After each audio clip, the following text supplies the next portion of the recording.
Hello and welcome. We are going to do a book review today of Rebecca Ross's Divine Rivals with this very distracting kitten, because she's very distracting. So this is the version that I have, and it's beautiful. I love those sprayed edges. Those are absolutely amazing.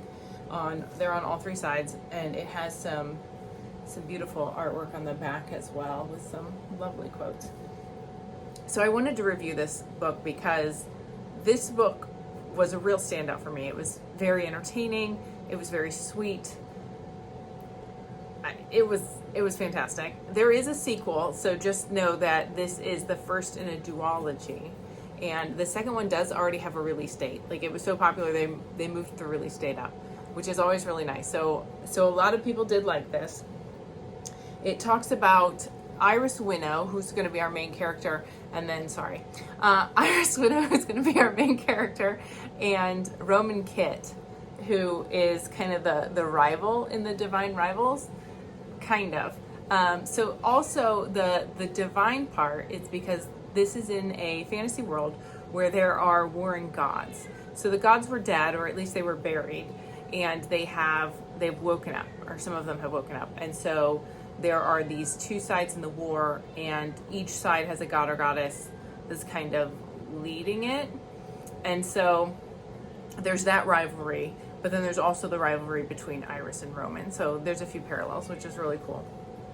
And some of the things that I really liked about this book is it really talked about some universal personal struggles that people have. I want to read you this quote that I thought was fantastic that the author wrote. And basically, she writes this whole letter. This is early in the book, so like no spoilers. And it says, how do you make your life your own and not feel guilt over it? And I think that that's a question that can resonate with a lot of people. You know, we all have family obligations, or we have obligations to our friends. There's societal obligations that we have because we do live, okay, the cat, because we do live in a community. Like, you know, we live with other people. So how do you navigate that but also stay true to yourself? And the book kind of delves into that theme.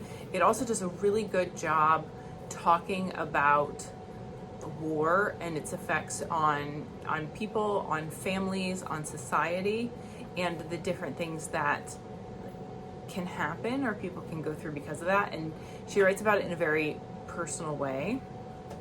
And I was deployed at one point, and so, but there were portions of the book when it was like directly in the fighting that actually did really resonate with me, which I was impressed because that's not always the case. So she did a really good job there. And then also it talks about the magic of happenstance. So, you know, things sometimes seem very coincidental, and we can like lean into those things and really embrace them or not, and that will determine in some cases how our life goes. And leaning into those, you know, can bring us, you know, gifts that we didn't know we needed or that we wanted, even if life doesn't turn out the way that we had planned or the way that we thought. And I thought that that was a really nice theme, because nobody's life turns out how they think it's going to.